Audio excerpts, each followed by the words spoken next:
What is going on, guys? It is Daniel Wright, and you are here listening to another episode of Paving the Way. Guys, I'm Daniel Wright, your host, and I already said that. I'm all jumbled up, but hey, it's Wednesday. We're rocking and rolling. My brain's obviously going a little bit faster than my mouth is, and we're here. So appreciate you guys tuning in. I've been running, like I said, fast as crap lately.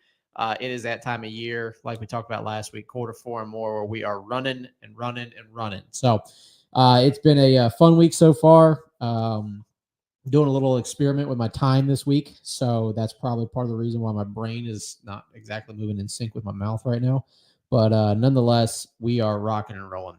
Guys, I had a conversation with a good buddy of mine recently, just about kind of some business growth, some hiring stuff, business development, sales, so on and so forth.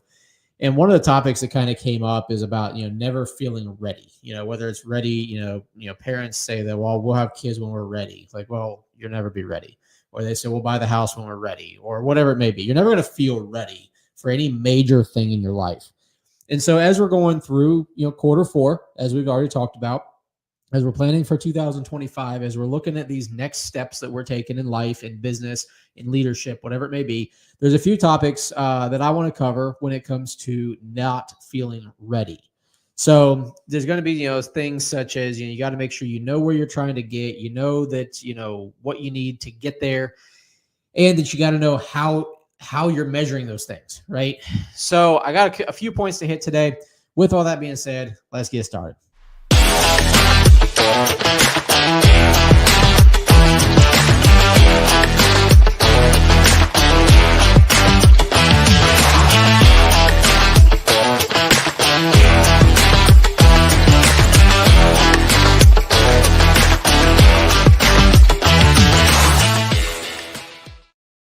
All right, guys, welcome back. Hey, I'm just going to go ahead real quick and call a spade a spade.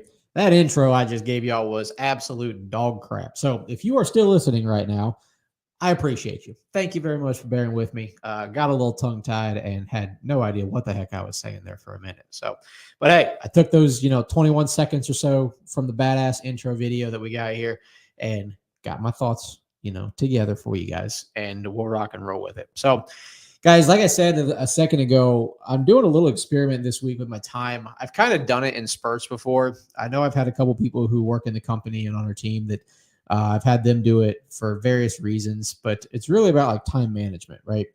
We always hear ourselves say or hear others say, I'm just so busy, or I don't have enough time for this. Or what I've been saying lately is if only there was 28 hours in the day, I would be able to get it all done. And what I've always encouraged others to do when they say that they don't have enough time or they feel overwhelmed is basically track your time, right? So at work, we've had people do it from the time that you come in to work to the time that you go home from work. Track what you're doing. I don't need you to write down, blew my nose for 30 seconds or crap like that. But if you get up from your desk and you go walk around, chat with people, use the restroom, whatever it is, document that time.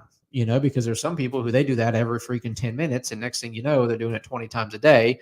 And, 5 minutes times 20, well, there's 100 minutes of your day. So we document our time. We see what we're doing, where all that time goes. It's a common thing. I just had somebody else tell me today, man, I just feel so busy. I just feel like the time's, just disappearing from me. And so on Monday this week, I decided to go ahead and do this experiment, not just for at work, but from the time I wake up to the time I, more or less sit down on the couch at night and fall asleep. Because anybody who knows me, that's my MO. As my grandpa says, once I go horizontal, I'm over. I'm done. I'm sleeping. So, but it's been interesting. Like on Monday, I just realized, I have a long list, and I'm keeping it on my notes app on my phone. So I keep the app pulled up so it stays front of mind to keep documenting my blocks of time. And it's more or less when I switch from one task to another is when I document the time. So like when I get done with the podcast today, I'll document it on my phone and say, podcast from, start time to end time. And that's what I did. And then from there, it'll be, leave office to go to dinner or whatever it might be. And I looked through my list from Monday and I was like, holy crap. Like literally from the time I wake up to the time I go to sleep, like there was no time, right? The only thing that could even be like, relatively close to not having anything on that schedule was more or less when I got home from work, around 6:30 or so, 6:45.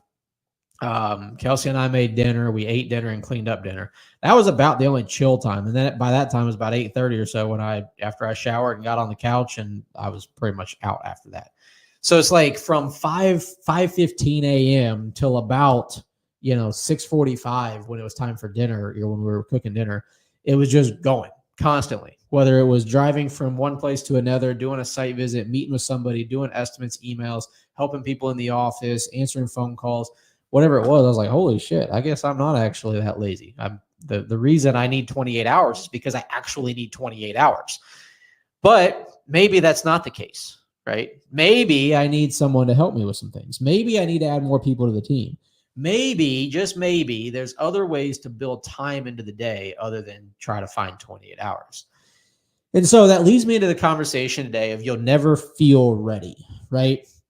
So at our company this year, we've been operating with I don't want to say a skeleton crew by any means, but we've definitely figured out how efficient and how effective our team members can be. We've had the experience before where we put a lot of humans with heartbeats into positions, and we think, oh, we just need to hire more people to get more things done.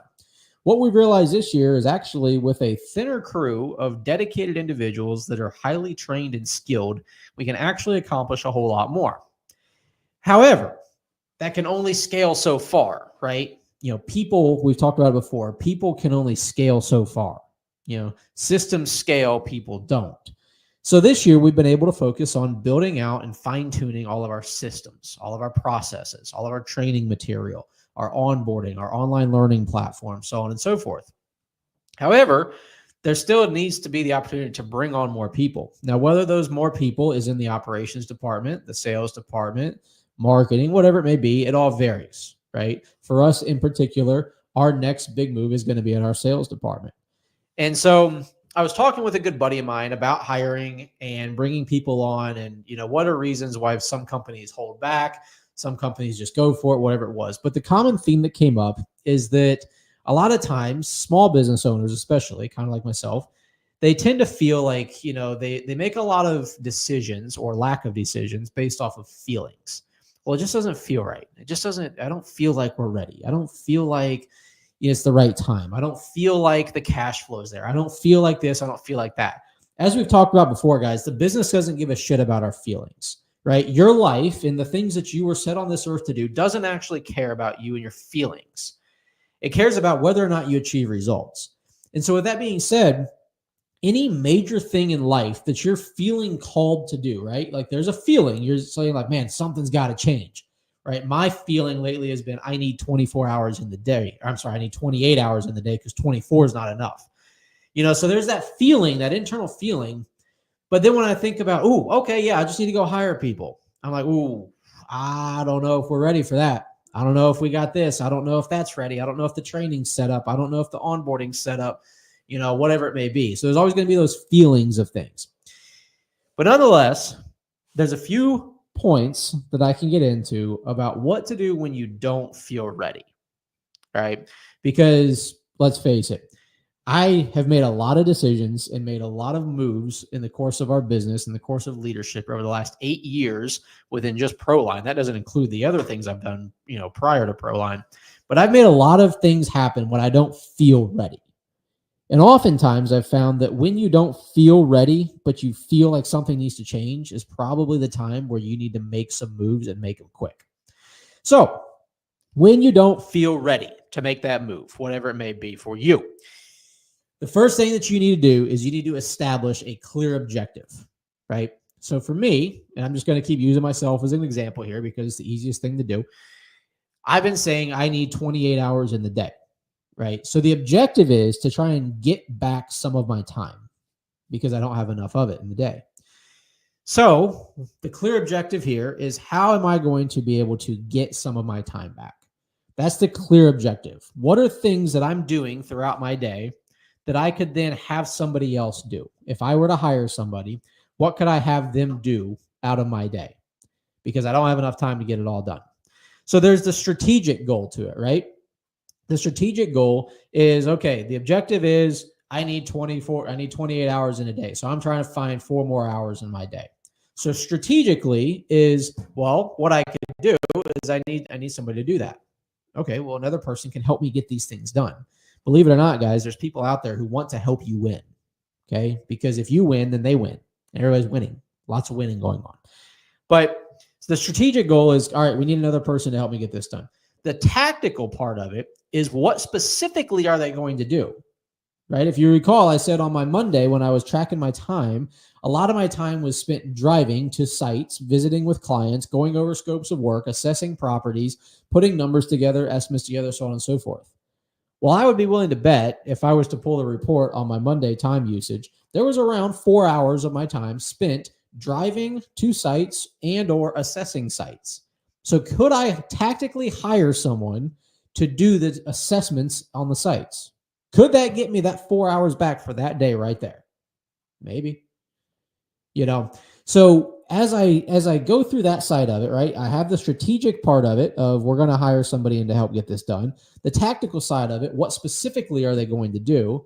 And then I got to make sure that I have clear measurables set to see, is this move worth it, right? When I look back on this after 30, 60, 90 days, whatever it may be, did the decision I make, was it worth it? Did it make it happen? Did I achieve what I was trying to achieve, which is the clear objective, which is gain 4 more hours back in my days, right? So from there, you want to convey that objective and method to others around you. Now, some people say, well, make your moves in silence, show them the results in public, blah, blah. Yeah, I get it. All right. But there's also something to be said about making sure that you're not making lunatic decisions, that you're not just being ridiculous and shooting off the hip and hoping for the best and then end up destroying everything in your path. So at our company, we have a leadership team that we meet every Wednesday. And then I also have a handful of peers that I talk to on probably about a weekly or so basis. A lot of times I'd tend to run my ideas, run my decisions, run my plans by those individuals just to make sure that they're not going to catch anything that I'm missing. Because if they can catch those and they can save me some grief, save me some money, save me some heartache, some pain, whatever it may be, then I'm going to be extremely grateful for that. Because ultimately, I would just have wasted time, wasted energy, wasted effort. So you want to convey that objective and method to those around you. Objective, Daniel needs to get more time in the day. Okay, the method, we're going to be hiring somebody in to help do this. And then in that hiring, here's what they're going to be doing. Here's how we're going to see if it's worth it or not. So you convey that to those around you and make sure that it makes sense.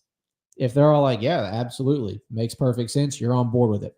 Because let's face it, if I'm the one making the decision for an objective I'm trying to accomplish, there is going to be a side of emotion behind those decisions. I feel stressed. I feel tired. I feel overwhelmed. Oh my gosh, I need 4 hours back in my day. I need to have more time to do X, Y, Z. I just need to hire this person. Well, the other people who I'm telling about this, they aren't emotional about it.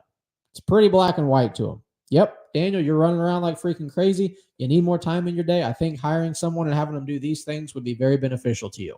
It's a non-emotional opinion, non-emotional perspective. So you can get that from them and make sure that you don't have any holes in your plan.